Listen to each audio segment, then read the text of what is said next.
Hello, good morning. Welcome to the fourth edition of these academic sessions, whose main topic is language as a medium of instruction. We want to welcome Dr. Edna Lima with this workshop that is called Using AI or ChatGPT to support both teachers and students in your EMI context. Dr. Edna Lima is an associate professor of instruction and director of instructional design and global outreach online programs in the linguistics department at Ohio University. She is also the director of the Technology Enhanced Language Teaching Certificate Program. She is currently teaching TLT 1, TELT 2, TELT Teaching Practicum, and Second Language Acquisition, Research and Theory, assessing language abilities, research experience in linguistics, and writing for research and publication. Edna has 28 years of experience teaching EFL, ESL, ESP, EAP, and applied linguistics classes. She earned her PhD in applied linguistics and technology from Iowa State University. Her research interests include technology-enhanced language teaching and learning, online courses and materials design, curriculum development, English as a medium of instruction, language assessment, and writing for research.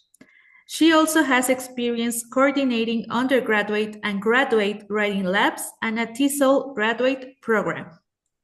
So, welcome, Doctor. The stage is all yours.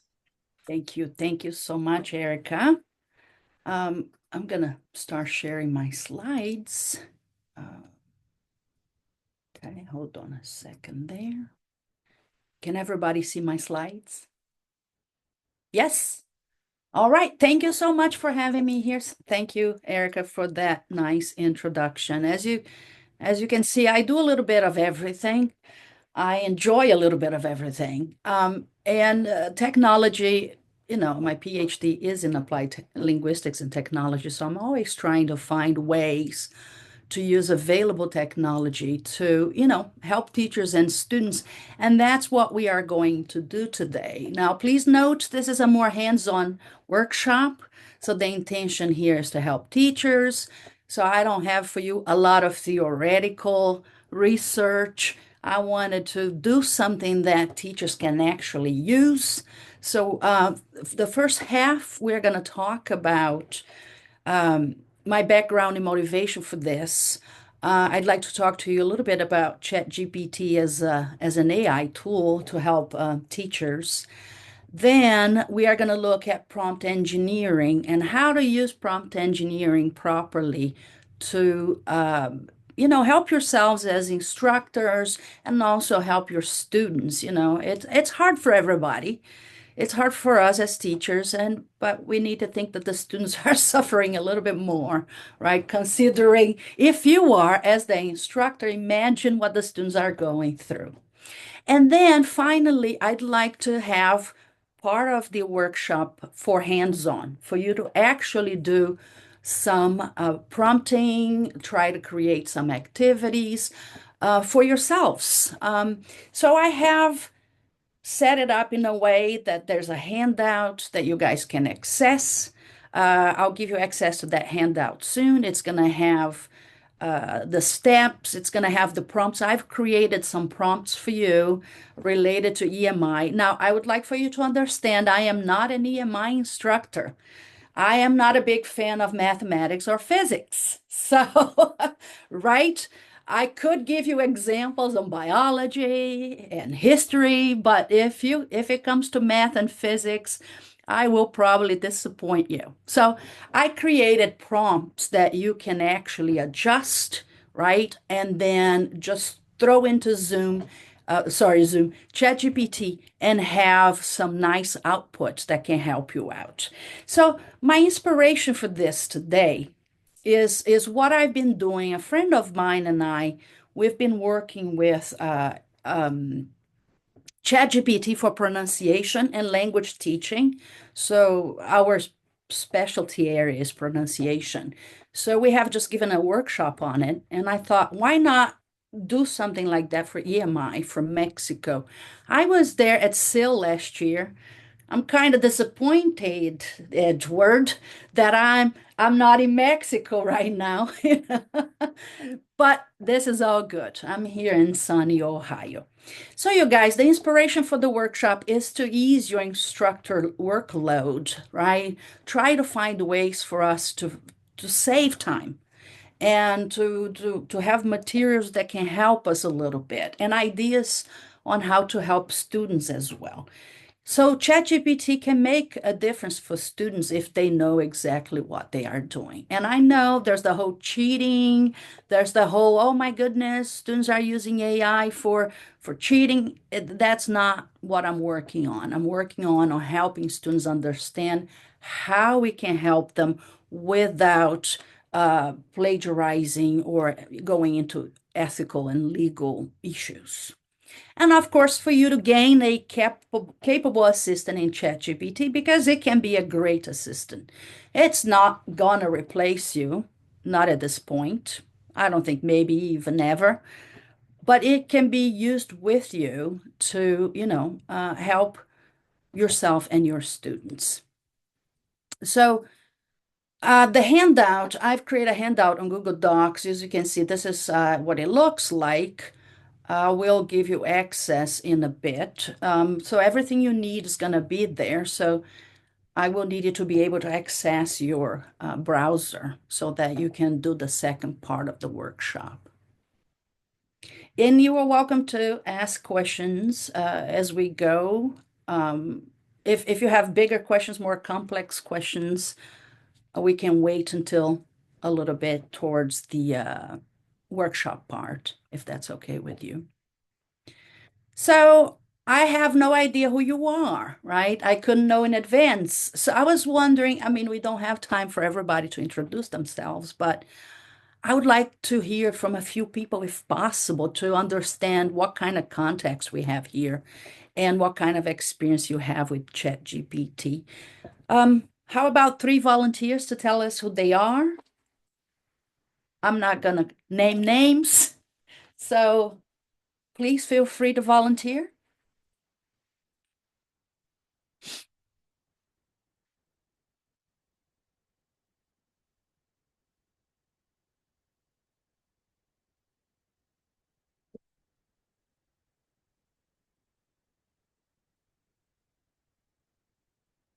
I don't hear anybody.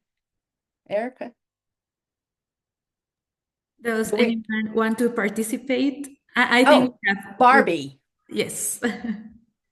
Yes, Barbie, please. Sorry, I didn't change my name this time because I meant to put it in a little more formally as Barbara, but everybody calls me Barbie. Thank you for Fine. being with us, Edna. I My find the pleasure. title of your workshop very interesting. I'm a teacher here in Mexico. I work at a university, the State University in the state of Mexico in Toluca, the sort of a center, south center of the country. I work with future language teachers. I'm very interested in learning more about ChatGPT. I myself have used it a couple of times, and I know as a fact that many of my students have used it, not necessarily with permission, but to turn in certain papers. And so I find this very interesting. Thank you for being with us. Thank you. Thank you. It's my pleasure to be here. Anything I can do to help a little bit, Barbie. I appreciate your introduction. So, university level. All right. Maybe one more person? Cecilia, por favor. Thank you. Okay, well, I work for the University of Guanajuato. I am the coordinator of the language area in the División de Ciencias Económico-Administrativas, which is one of our biggest schools at the university. I teach university level, but I am also in charge of designing the accreditation exams. And yes, as Barbie just said, the students are using the artificial intelligence for doing their writing part of these exams. And it's been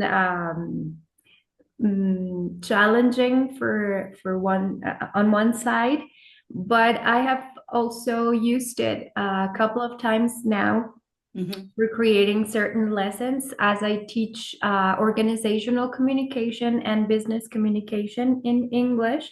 So I found the tool very useful in especially saving time.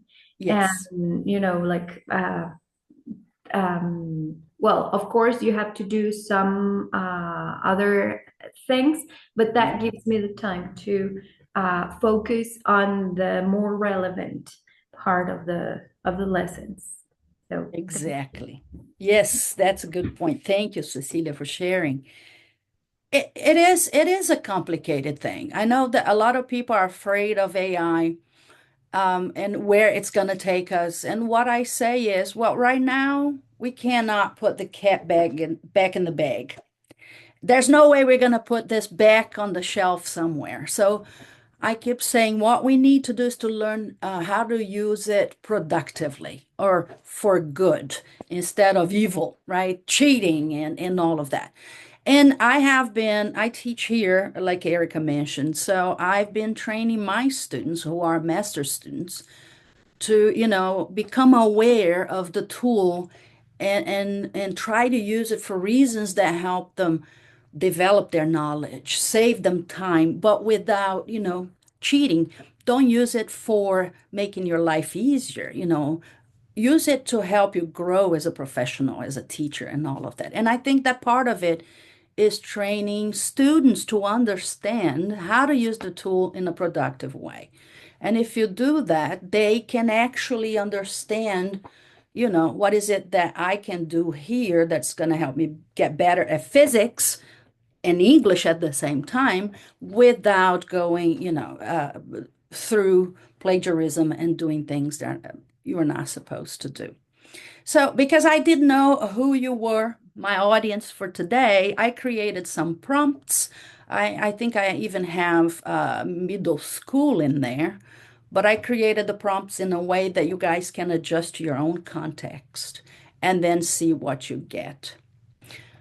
So I'm going to talk a little bit about the motivation for this. We all know I presented last year at SIL, last October, and I talked about the EMI challenges, and obviously, the plenary today was about of the challenges.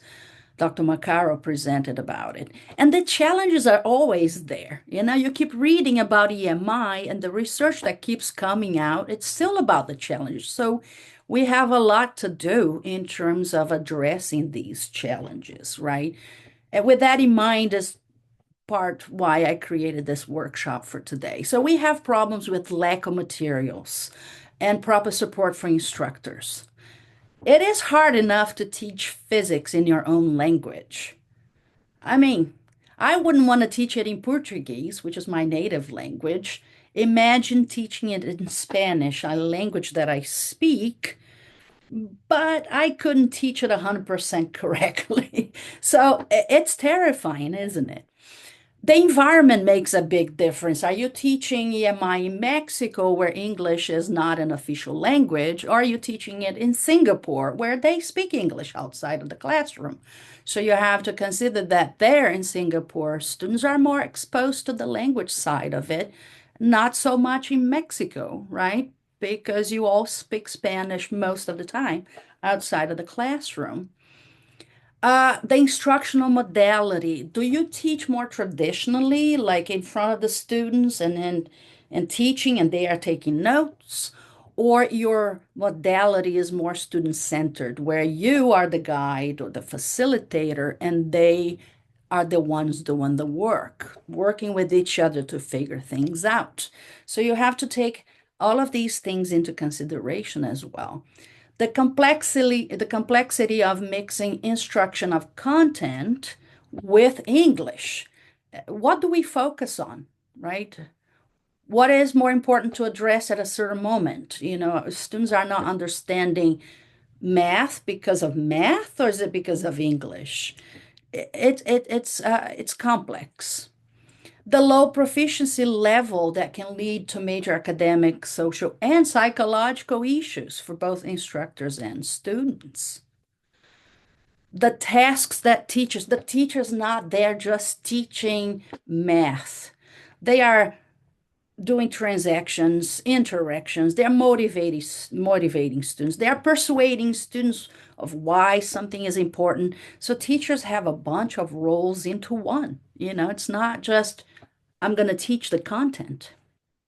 So the teacher needs different language skills for different tasks as well.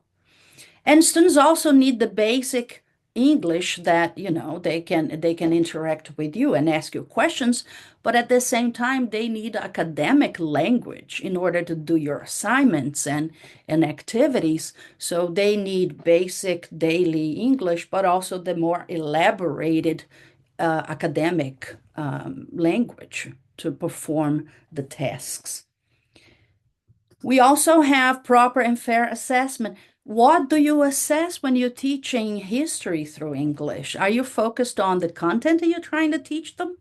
Or are you assessing their grammar mistakes in the essays that you ask them to write? What do you do, right? So it's very challenging for teachers in different angles. So what can we do to address these? And I would say AI can help, right?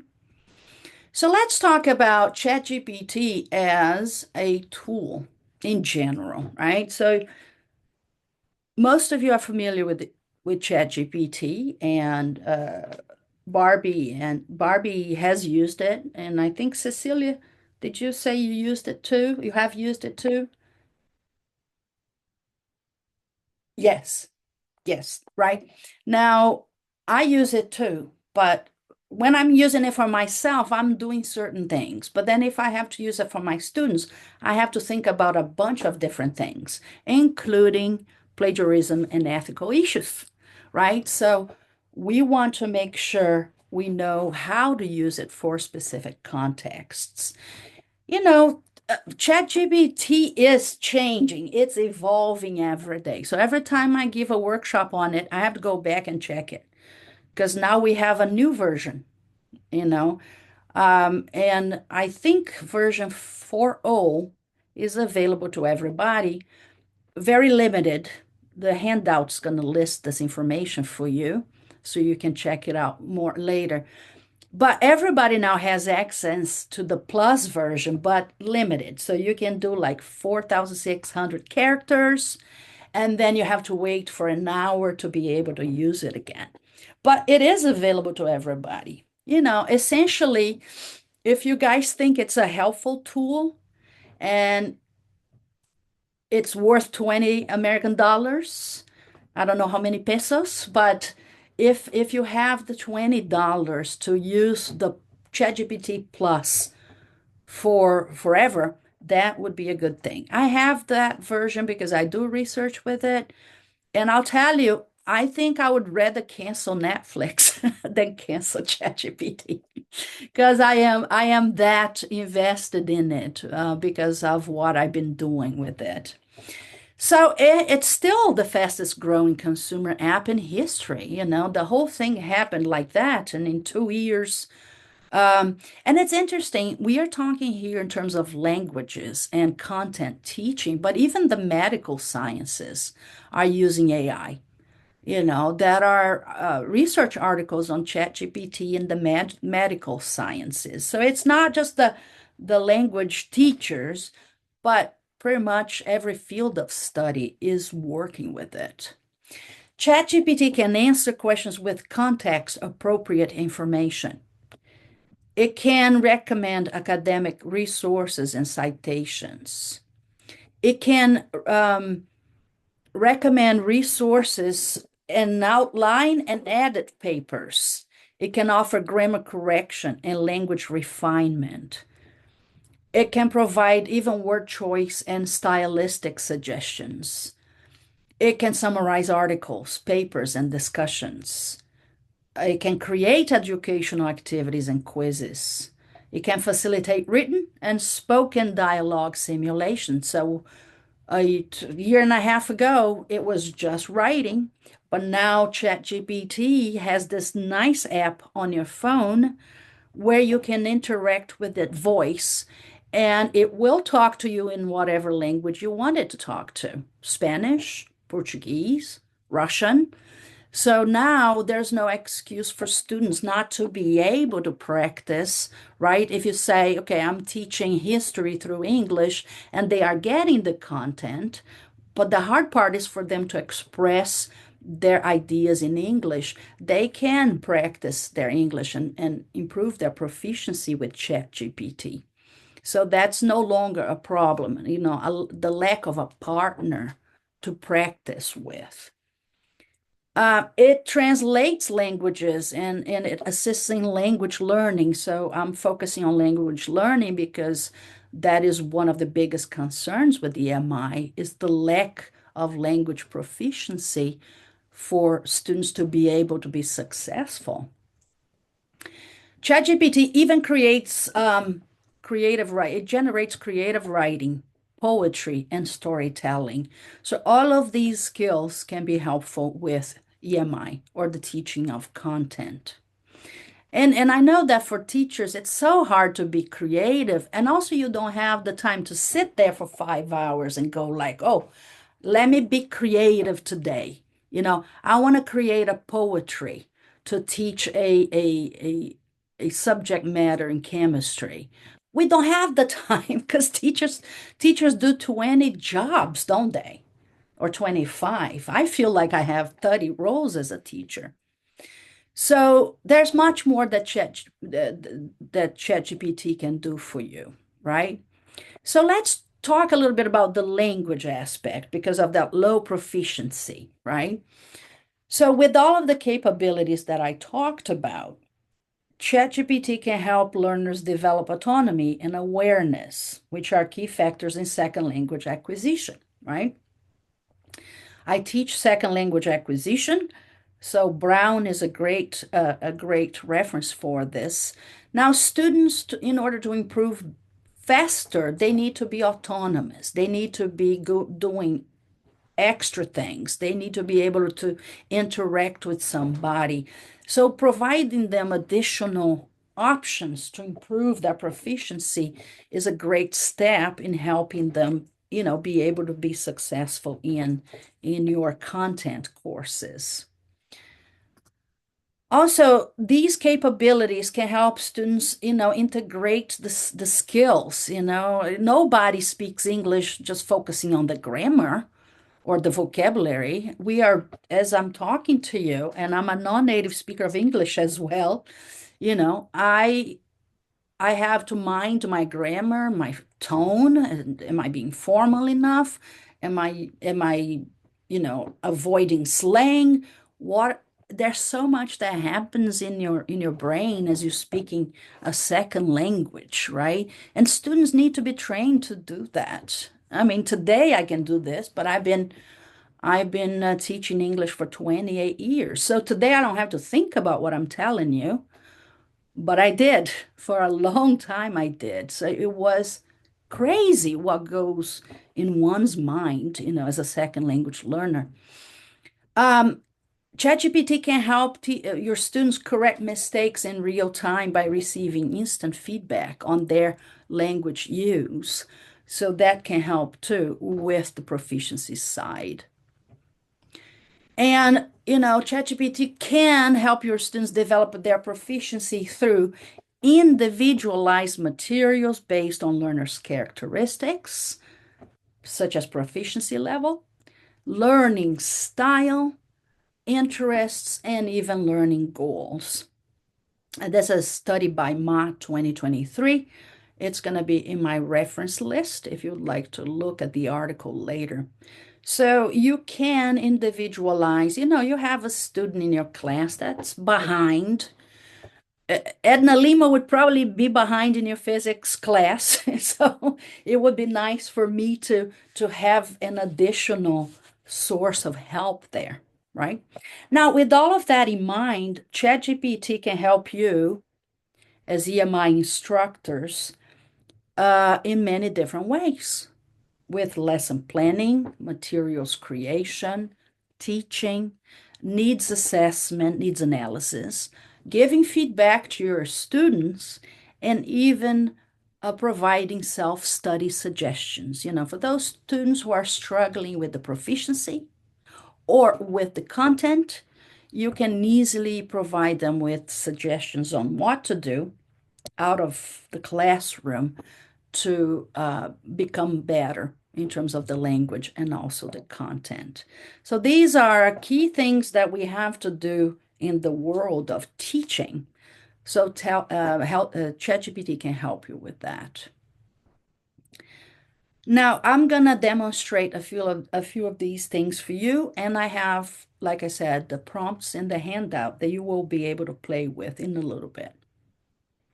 Obviously, there is caution. It's too perfect to be true. It is, right?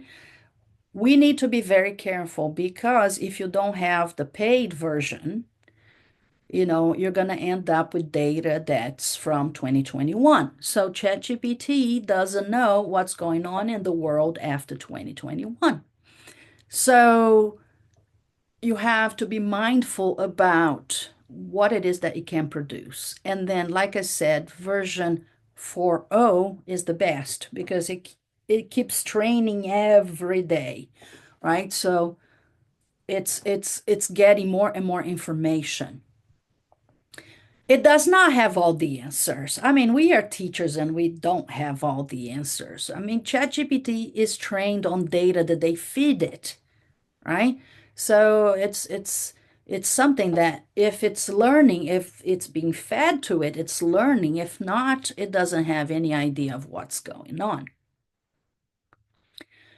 As your assistant, it will present information to you convincingly. Sometimes you think it knows what it's saying, and it's so certain about it.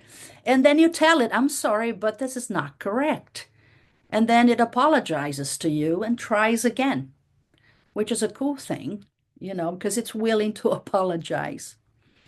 This is in the world of AI, they call it hallucinating. It's when AI thinks it's giving you correct information. But one thing you can do is to interrogate it. Where did you get that information? What is this based on? How can you tell it's correct? And obviously, you have to use your knowledge as an instructor, your knowledge of your content field and your knowledge of English to obviously figure out what is the best thing, what is correct, what's not, what is the best activity to give your students. So essentially, it saves time, a lot of time, but you need to know that you will take a little time to figure out if what it's feeding you is appropriate information. So caution there. We are not there yet with the perfection. I don't think we will be. So next, I'd like to talk to you about prompting.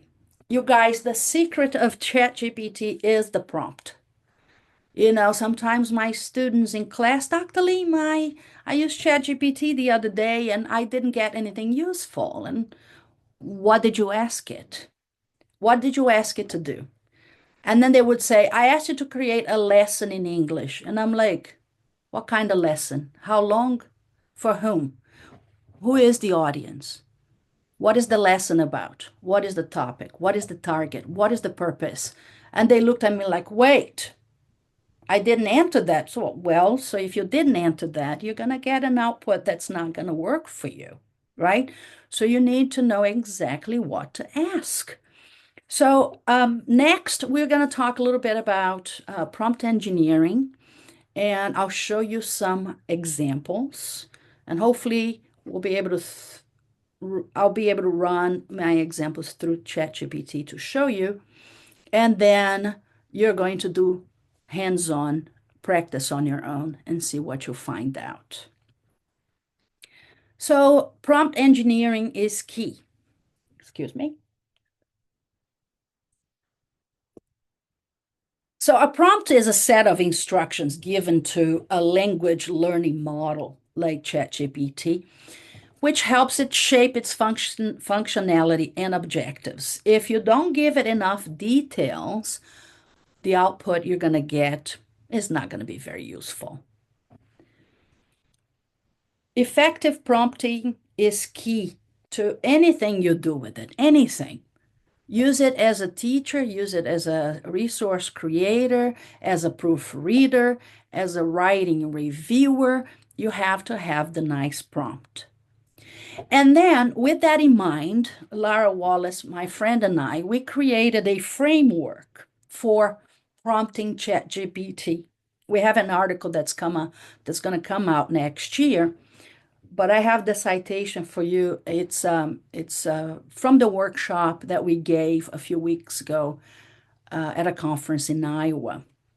So we created these steps to give to the workshop participants, and I'm going to do the same thing with you today so that you can work on your prompting, your fine-tuning of your prompting to see if you get useful information that can help you in your EMI journey. So we call it the CTPSC, 5 steps for prompting. Okay. So first, context.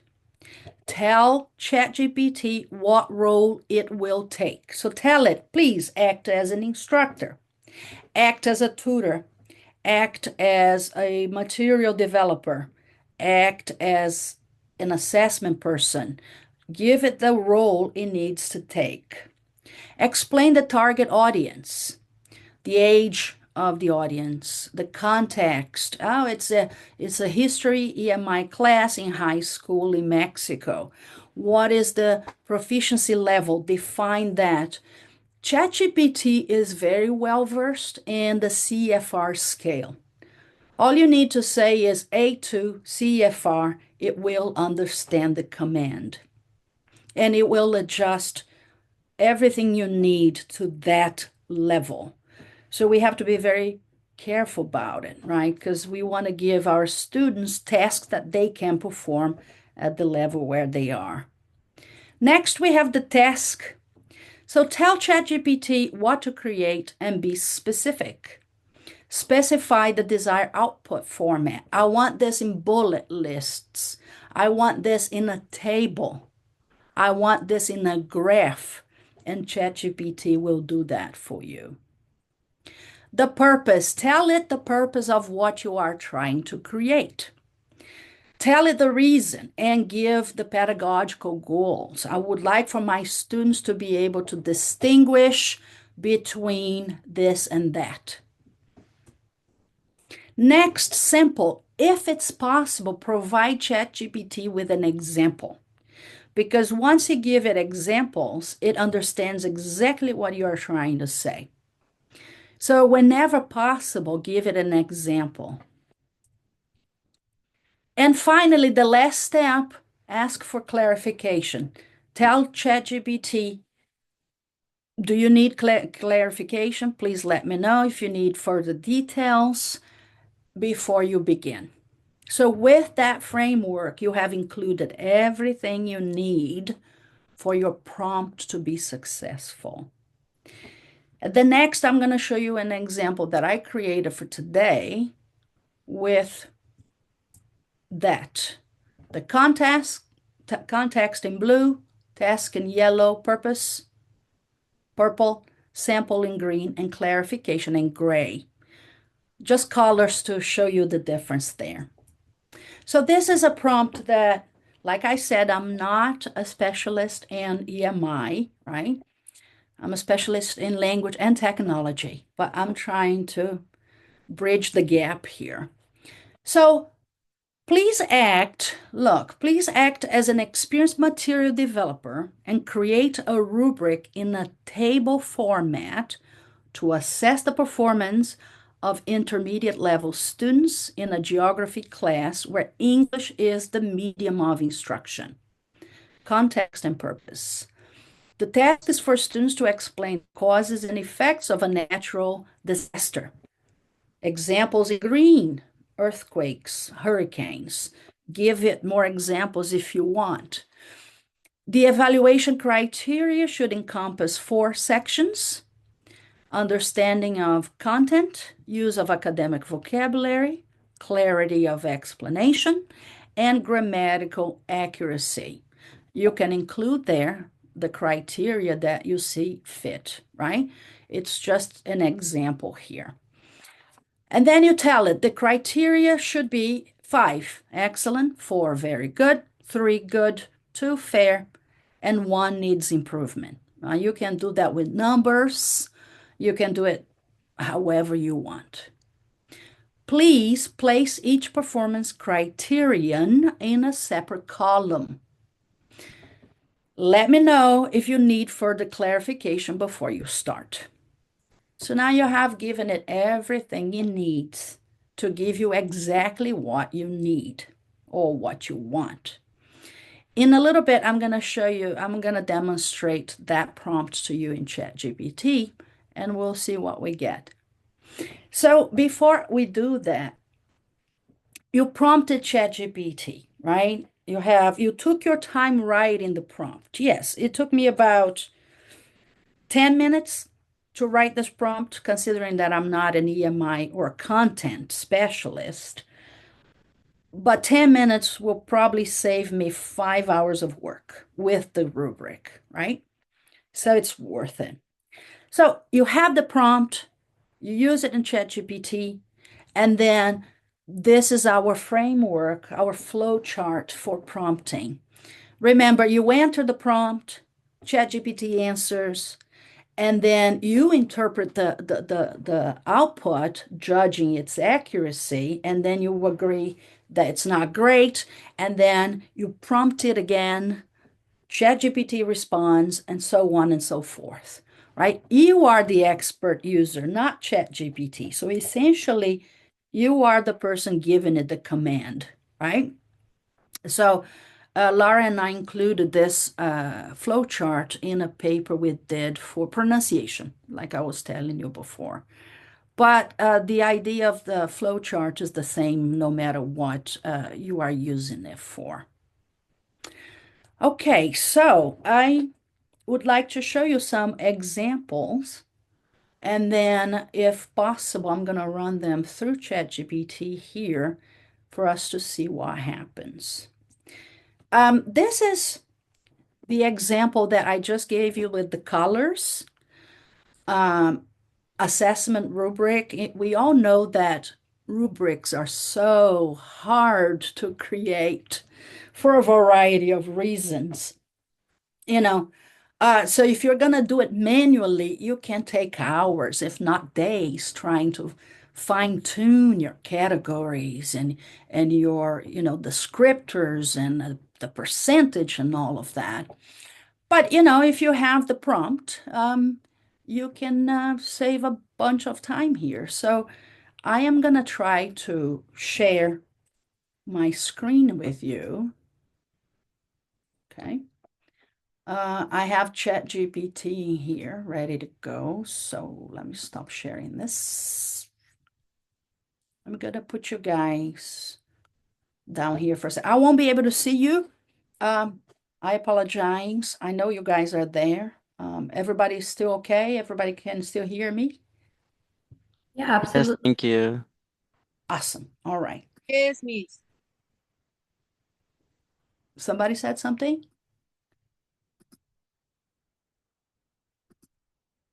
All right. Let me share. Okay, let's try to share my entire desktop.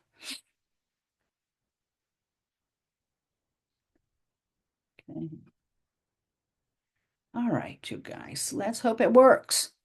If the internet's working, it should be fine. All right. So I like creating my prompts on a document, Google Docs or Microsoft Word, because then I can do all of my fine tuning before I just copy and paste it into ChatGPT. So this is my account, but remember again, ChatGPT, you can do the Plus version. They are allowing people to do it, and then it's limited, but you still can do some work with it. So now that I have created, my prompt, I just copy and paste it in there. And then click on this button and see the magic happen there.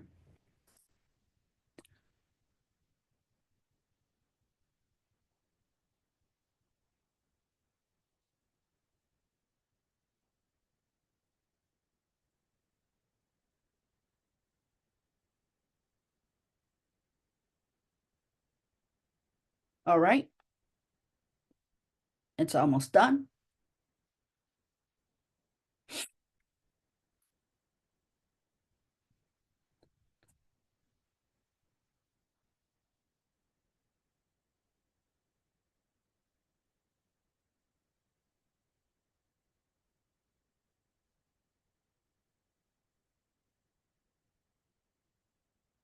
All right, so I got, oh, it's listening to me.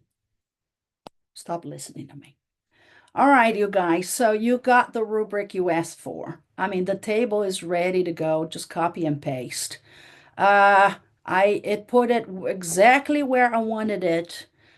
Now, obviously, you need to be the specialist that comes in here and checks if this is accurate in the sense of, is the descriptor okay? But that table is ready to go. It took 5 seconds to design it. Saves time, puts in the right place. You can copy and paste this table, but first we need to make sure that the descriptors are accurate, the criteria, and all of that, right? But no 5 hours of work. Let's take a look at prompt 2. This one is lesson planning. So I asked it to develop something. It's a history class, and the topic is in the Industrial Revolution. Can you help me create a detailed lesson plan that incorporates both language learning objectives and content objectives? Now, once again, I'm not an EMI, a content expert, but I try to do something that would give us something. And then you just click on the button. Let's see what happens there.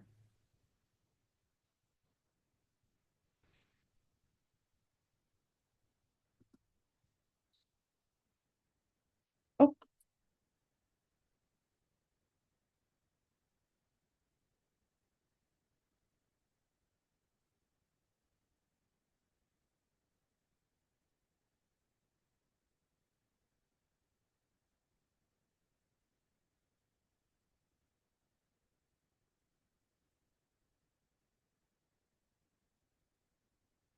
so you can see it's right in the lesson, and step by step, specific things to do, specific number of minutes, a conclusion and wrap up, assessment of this lesson, how to differentiate between advanced learners and struggling learners.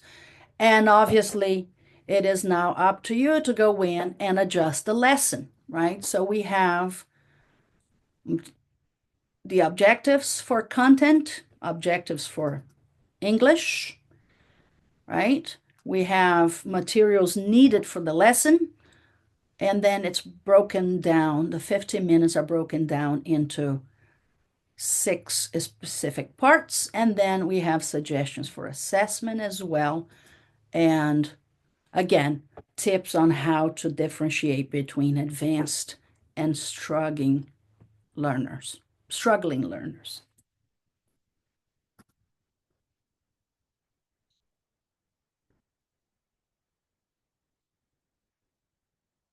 Okay, good. These are just examples, of course, you guys. Then materials creation. Okay, you don't have enough materials and you are not certain about how to create something interesting, exciting for a specific lesson you haven't taught before. so you can ask ChatGPT to create materials for you. So in this case, it's a biology class about ecosystems. You're asking ChatGPT to generate some reading comprehension exercises and vocabulary activities that reinforce key terms while keeping in mind, of course, students' intermediate level of English. So we have the prompt, and then we put it there.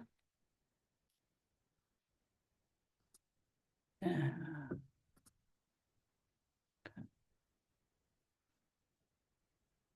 right, let's see what we get.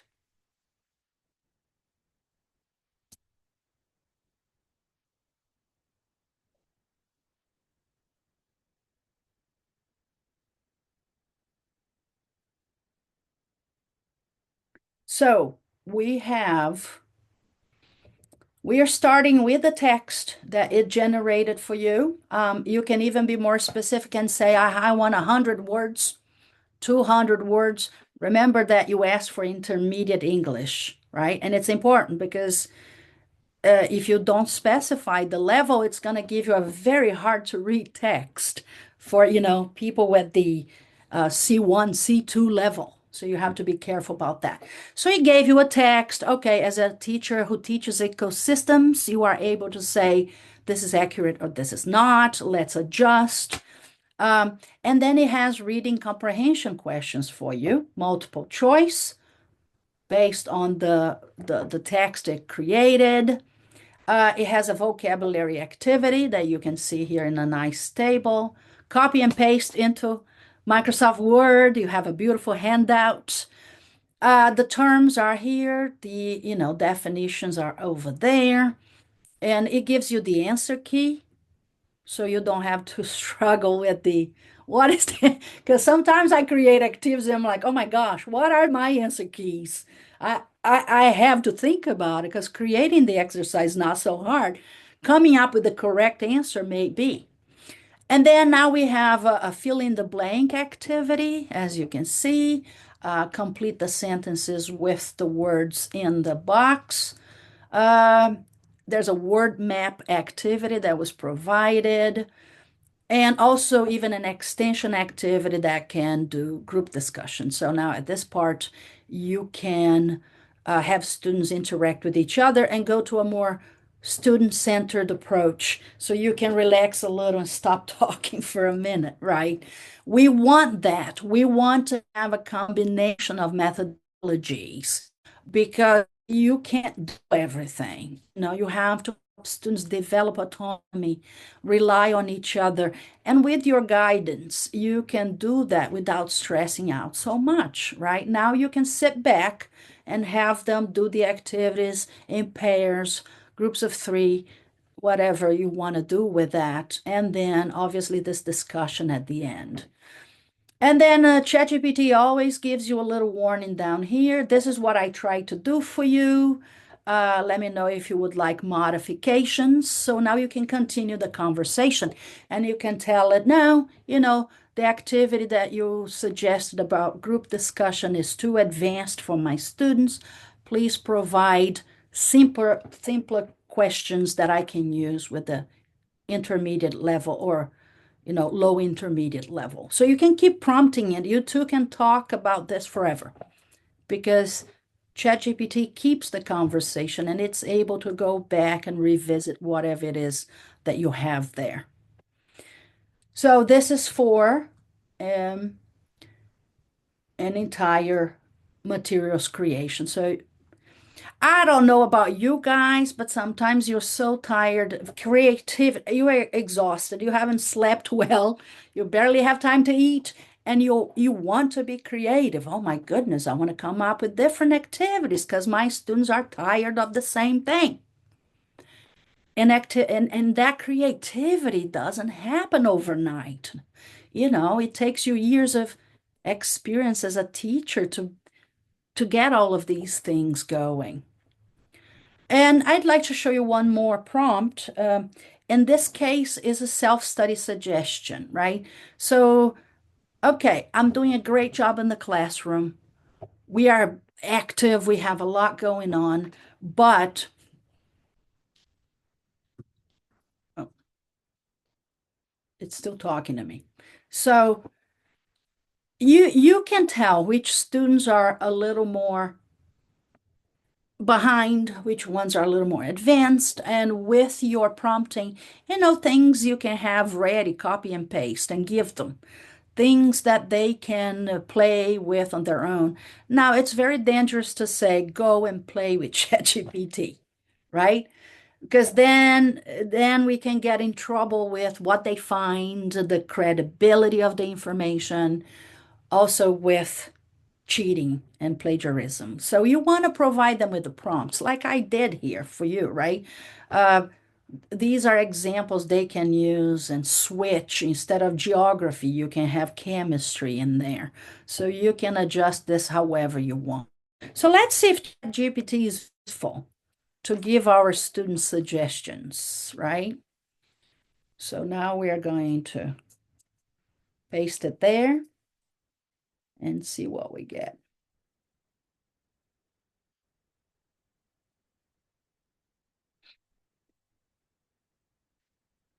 All right, so it's suggesting online flashcard tools like Quizlet, how to use. Tip for you, encourage your students to add their own examples. We have interactive vocabulary quizzes, and the tools are right here. So, students can go exactly where they are. How to use this tool, right? Vocabulary journals, how to use. Even TED Talks, right? TED Talk, climate and geography videos, and it gives you steps on how to use, and then you can adapt those to your students and add anything you want. Remember not to do X, remember to do Y. So you can adjust and give them like a handout, something they can access and work on their own. Here are some examples of video topics. So it's doing all of the thinking for you, right? Academic word lists, and this is one of my favorite tool actually, the academic word list by vocabulary.com. It provides you entire word lists on specific topics. So ecosystems, if you go there, you're going to find a huge list of vocabulary related to ecosystem. So your students can learn the vocabulary, the meaning of the vocabulary, and also practice English at the same time. Here's an activity of an example that you can do. News article and comprehension questions. Again, more tools. And word families and contextual practice. Recommendation sources, all of these tech tools. These are all technology tools that students can use. So I think in 5 seconds it did work that it would take me 2 days to do, to collect all of this information, right? Sure, it generates it fast and it's becoming smarter because we are training it every day. Essentially, every time someone enters information, you're training it. ChatGPT allows you to turn off the data collection so that this doesn't, what I did today is not going to join the database, right? But they still have my record. So let's say if somebody complains that I misused ChatGPT today, they can go in and find the record. But this is not being used in the database today. I turned it off, right? So even though you're turning off the training data, you have to be careful about not to use personal anything, right? I always remove personal identifiers, names and whatever. So you have to train your students to do the same thing. Don't go putting your name of the teacher in there, name of the school, because essentially we are using all of this data to train ChatGPT, right? So I wanted to just show you live how things work and how fast they work. Essentially, the biggest amount of time is creating these prompts. And I created these prompts as best as I could. based on our context. Now, my hope is for us to do some work. I was thinking, about groups, if we can put you in groups. I would like to do this to allow you to, access my handout with a bunch of prompts I have there that you can adjust, add to, and then create your own resources. Excuse me. And I was thinking about smaller groups so that you guys can talk to each other in there instead of our big group in here. So what I would like for you to do is, play with it, choose the prompts. I have one prompt for each of these things on the handout: lesson planning, materials creation, teaching, needs assessment, giving feedback, and self-study suggestions. You are welcome to create your own. And then we are going to remember the framework that I presented to you today by Lima and Wallace. It's also on the handout. All the information you need will be there. And I'd like for you to do this as your sandbox. So how many of you don't have a ChatGPT account? You don't have it? Sendes? Okay. So it's pretty quick to do, right? I have the instructions for you, you guys. This is the short URL for my handout. And you can scan the QR code. It's going to take you straight to the handout. And then the steps to create an account are there. You should be able to create your account very fast without problems. And then I'll be here waiting for you to set up your accounts. After we are all on the same page, we are going to put you in breakout rooms if it's possible, Erica. Yeah. Sure, yes. Yes. So let's wait a little bit for people to, Sarah, do you have a question? Sarah Vargas? No, I'm fine. I'll just go ahead and try to register. Yeah, Oh, I'll yeah. create an account.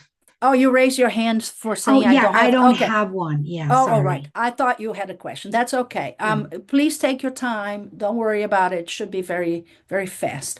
The handout has all of the details and steps for you on there. So I think we're going to wait a little bit, Erica, for people to set up an account, and then we'll put you in breakout rooms where you can have a few people to talk to, bounce ideas off of.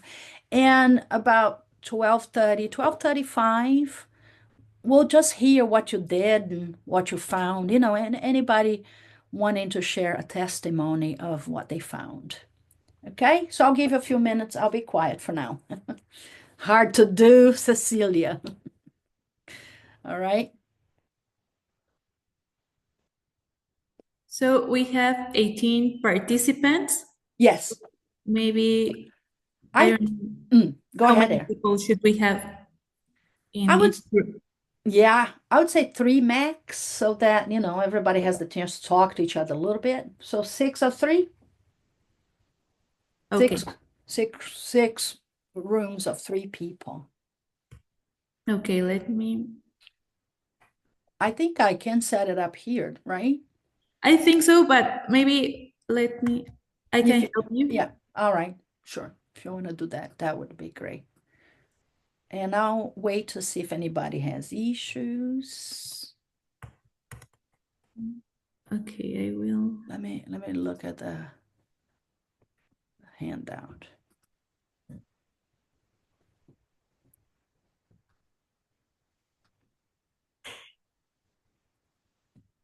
But for example, here we have a Gabriela Rivas. She tells us that she doesn't have camera or microphone in her PC. Okay. So we can still put them in groups. Yes, yes. Even, yeah. even she has no microphone, but she can hear other people, right? Yes. So she could still essentially, but somehow part of the discussion. And remember, you can chat with each other in your groups. Yes. So Erica, she should be able to talk to the other two participants through chat. Okay. Yes. So Remember to scan or type the URL to take you to the handout where all of the information is, including the step-by-step on how to create your ChatGPT account. So now I will create these breakout rooms, okay? Yes, yeah, but please don't send them yet. Just let me Okay, wait. okay. Let's see if anybody has issues with creating the account first. Okay.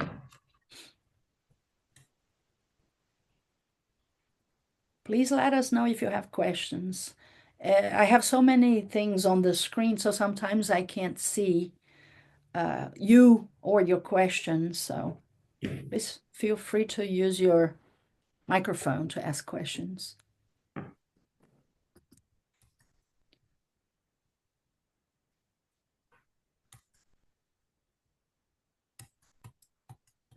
Okay, I see.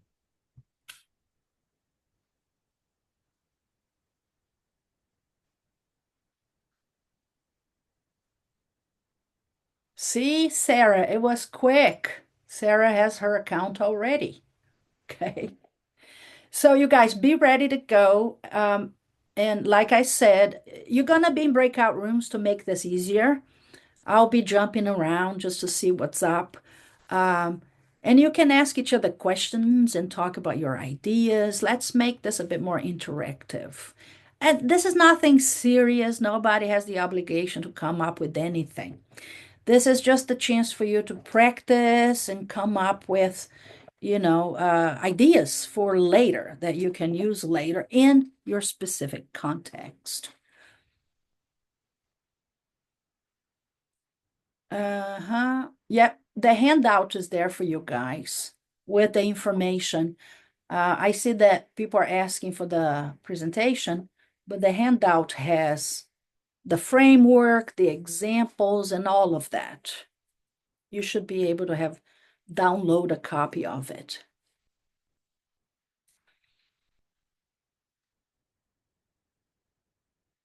Today is Saturday. Everybody's mowing the lawn. I apologize if you hear machines back there.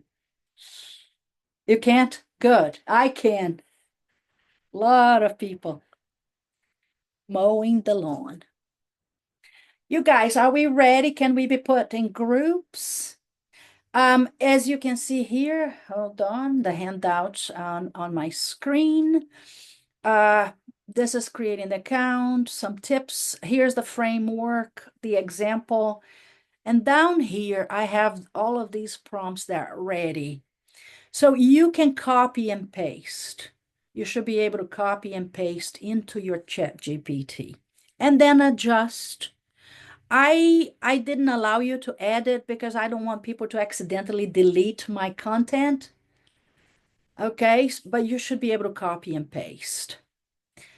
Erica, if nobody has questions, are we ready to play a little? Here we have some questions. Yeah. Well, Sandra asks, can I use ChatGPT app for the activity? The app? Yes. Yes. Of course, yes.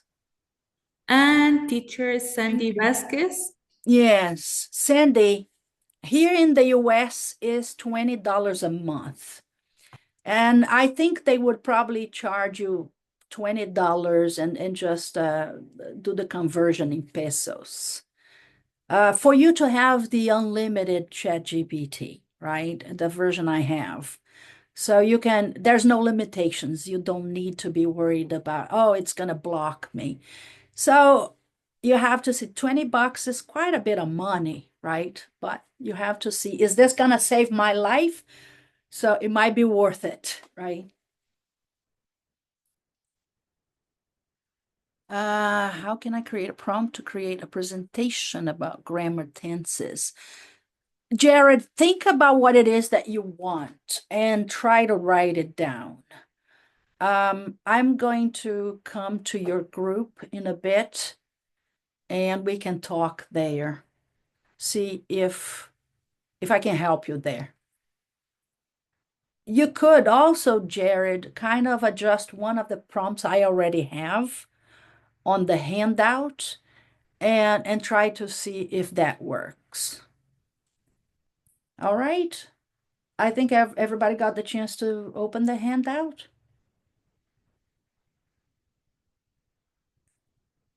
That's okay, Sarah. That's fine. Okay. All right. So, Erica, shall we do the breakout rooms? Sure. Yes. All right. Thank you. I'll be jumping around, seeing if people have questions. Okay. Thank you. Mhm.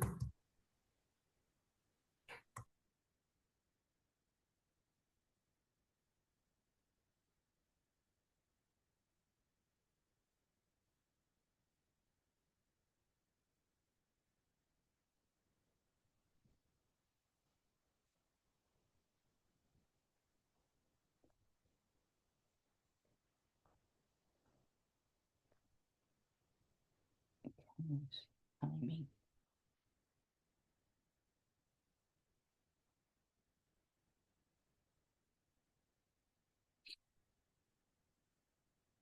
It didn't work? Erica? Yes, we are just waiting for some people to be on their breakout room. Yeah. But I So don't know you if we have some connection issues. But we have, for example, in room number 1, we have 2 people. Number 3, we have 2. Number 4, they are ready. okay. Number 5. Right. Let me see if I go to how can I go into the rooms? Uh, Oh, here we go. Here they are. yes. Okay.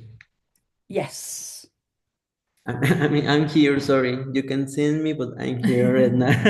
Hey. Oh, you're there. Okay. Yeah. Nice to see you there. Okay. I think I will just go in there to see if anybody has questions. If you guys could be in charge of the main room. Yes. Yes, yes. Thank you. No problem. Muchísimas gracias. De nada. Okay.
Miss Pineda, Miss Yuridia, are you here? Can you hear me? I don't know if you knew. Hello, Eri, ¿tú me escuchas? Sí, Fer. Ah, ok. Bueno, creo No. que tampoco nos escucharías. Ok, Sí, yo creo que no es tan... ok. Ujú.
Miss Edna, we can hear you.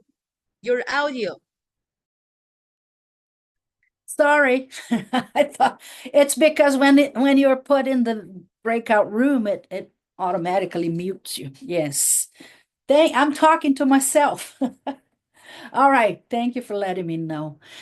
Everybody, so I wanted to highlight, I mean, I went into your groups and you had some very interesting discussions, and some of you use ChatGPT for things that are not related to EMI teaching, and now you're going to try using it for EMI teaching. Some of you have no experience. It's the first time. Some of you have more experience. I want to remind you to, download the handout. I made it for you. And then remember the framework, the prompting, right? If you end up using it, please do cite it. Lima and Wallace, you're going to go to the reference here and you're going to see the citation there. It was for a conference we did, and we're writing the paper for it. So you can just cite it that way. But I think the framework will work for you in any way. Whatever topic you're dealing with, is it grammar, is it content, is it just vocabulary? And, the example I created for you as well, you're welcome to, copy and paste that and adjust it. Because as I was hearing in the breakout rooms, is, hey, Dr. Lima, I've used this before, but I didn't know what to tell it. And then what happened was I didn't like it and I stopped using it, right? So we want to be using it to save ourselves a lot of time. So is anybody willing to share what they did, what they found out, or even how you are feeling about ChatGPT now that we've had this workshop? What are your ideas? Volunteers?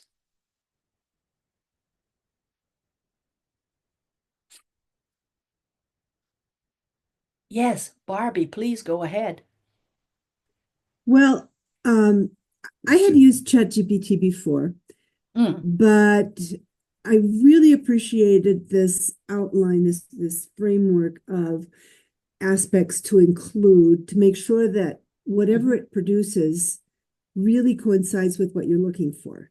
Yes. And so I think it's very clear, and I appreciate it greatly. I also, as I mentioned in our breakout room, think that the last step is so important, where you really edit it and you look at it and you see, is this exactly what I need? Because artificial intelligence can work really fast, but that doesn't mean that it's really great. So, we do need to remember that the human element is super important for making sure that the final product is what we're looking for and is going to be useful for us. So thank you very much for all of that. You are very welcome. Laura and I have been on a quest to help teachers we do a lot with pronunciation, because we know the pronunciation of English is not an easy thing to do or to teach. And now we are trying to branch out and help everybody. So I was like, let me use this framework with EMI and see how it works.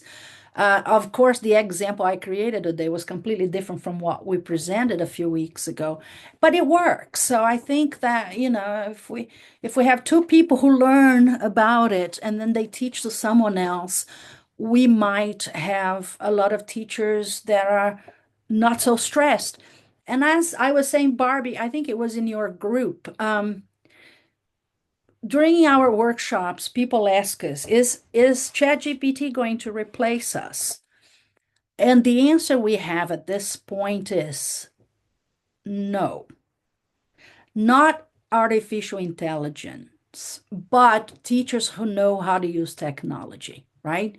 So you're not going to be replaced by the technology, but by people who know how to use it. Because like I said before, you can't put the cat back in the bag. So we need to go along with it, and we need to find ways to use it productively. So You're right. The framework helps a lot. And this is something we created years playing with it. So she and I asked ChatGPT the weirdest questions to see what it comes up with so that we could come up with this nice framework. So yes, I'm happy it's helping you. I am excited to see what you guys do. Thank you, Barbie. Jared, would you like to say something? Same as the last time when I talked with you, Yes. ChatGPT is an interesting helping tool. It's as a partner to me in my teacher working every single day because Yeah. in some examples, specific uses of the language, I am an English teacher in UIH and a professor of Power Academy, and I used to create exercise to practice to my students. I recognize sometimes some books are expensive and nobody wants to do this one, but ChatGPT is a useful tool for me, and in this Yeah. way, I create sometimes a useful exercise to share with my students using a QR, and they work every single day as a homework. Use scramble Nice. sentence, but we need to check a little bit careful the use of the English. No matter if you write the attempts correct, but you need to check. Is the principal reason I agree with you. Yeah. ChatGPT never change us for another AI. Yes. Humans, we are important to create attempts to create challenge to ChatGPT, and Mm-hmm. it's all for me. Thank you so much for this presentation. I appreciate again. Thank you. Thank you for being here. I appreciate all of you being here. And like I said, I mean, it's such a short workshop. The workshop we did a few weeks ago was 4 hours. So we had time, 4 hours. So Laura and I, the participants, we had pronunciation teachers, all sorts of contexts like you guys here. But we had 2 extra hours. So they actually could play with, oh, ChatGPT sucks at minimal pairs, right? So we had people going like, oh, it doesn't do this well, or so we were walking around from table to table, but we had more time. We don't have that time today, and that's one of the reasons why I created the handout so that you guys can do that extra, hands-on on your own whenever you have time, and play with it and work on it to your advantage. There's nothing wrong with using the technology that's here available to us. I think that sometimes people feel guilty. Well, I'm a teacher. I have to do this. Well, not really. I mean, you're doing the job of 30 people. So it's okay to have an assistant. We can't have teaching assistants, human beings, that they pay us to come help us, right? AI is here and it does good things. Why not take advantage of that? But most importantly, we've been talking about making your life easier, our lives easier. But I am also thinking that you are providing your students with way more options. As you guys noticed when I was doing the prompt examples, ChatGPT comes up with ideas that we don't come up with. Like during the conference, there was one participant, he wanted to do a pronunciation of minimal pairs exercise, and he came up with a dating game. And ChatGPT gave this person, and these are the characteristics. And I was like, I would have never thought about a dating game, right? I would think of something more boring to do. But he thought this dating game was great. And you had the partners and why the partners were good with each other, las parejas. Why are they good? And I was like, I wouldn't think of that myself. So there's a lot that it can do for you, right? So please download the handout and play later on. I would like, if you guys have any questions, I'll answer them. I answered some in the breakout rooms. If you don't have questions, I'll do the conclusion, and that will be it. Any questions you have at this point?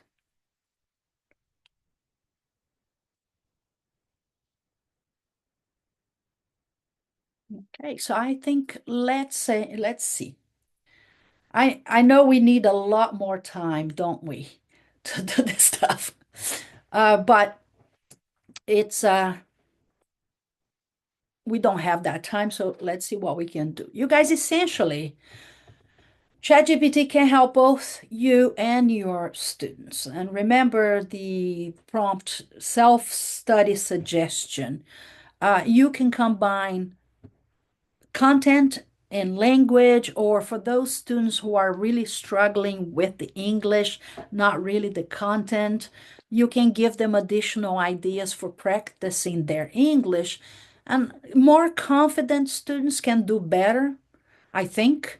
So if they are feeling more confident, they will be more motivated as well. Be cautious, cautious. ChatGPT cannot replace you yet because it doesn't think critically like you do, right? You, as the instructor, program designer, materials developer, it's up to you to decide what is accurate and what should not be used at all. The abilities, remember this, the abilities can vary based on the version being used. The version on the phone is the best for speaking and then listening because the app comes with the voice already.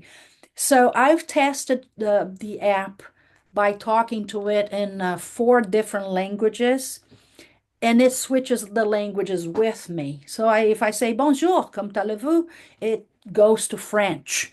And then I can ask a question in Spanish in the middle of the conversation, it switches to Spanish. So the app is great for listening and speaking. Honestly, when I am using it for ideas, outlines, I prefer the web. I prefer typing my things. But if it's for practice, I use the app. So it all depends on the version you have. And like I said, if you can afford the paid version, you have an assistant that never sleeps. It's available to you 24 hours a day, right? So the references are also on the handout for you. I really hope I helped a little bit. You know, that was the intention. So thank you so much for being here. Thank you for having me. And I'll see if anybody has final questions.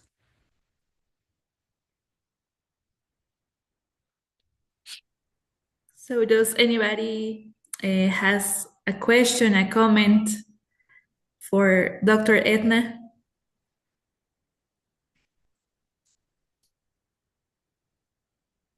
Barbie, yes, please. Barbie.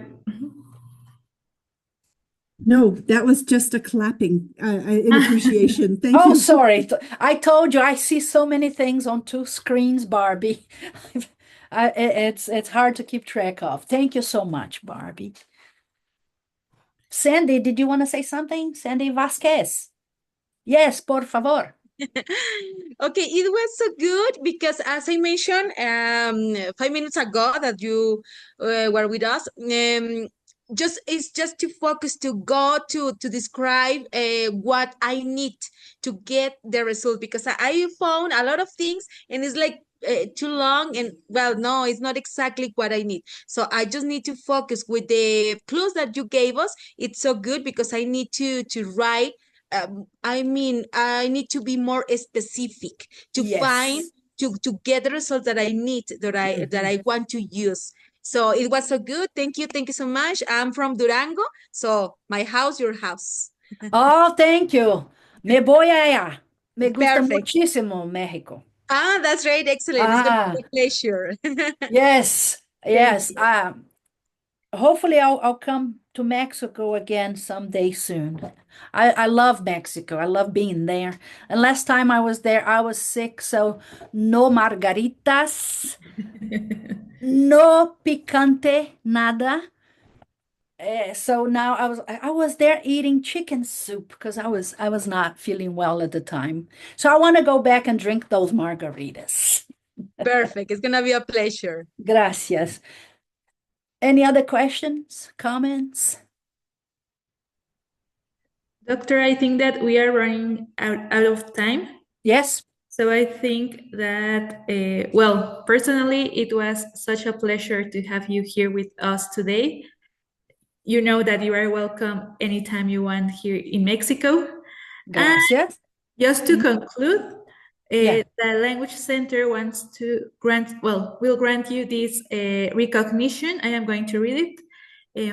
La Universidad Autónoma del Estado de Hidalgo y el Centro de Lenguas otorga la presente constancia a Edna F. Lima por su destacada participación en las cuartas jornadas académicas SIL, que tiene como tema principal la lengua como medio de instrucción, con el taller Innovative AI Solutions, Enhancing EMI Teaching and Student Support with ChatGPT in Mexico. And, well, we have the director of the Language Center, Sciences Recognition, and, well, doctor, sorry. It was no, teacher Edna, it's yes, whatever.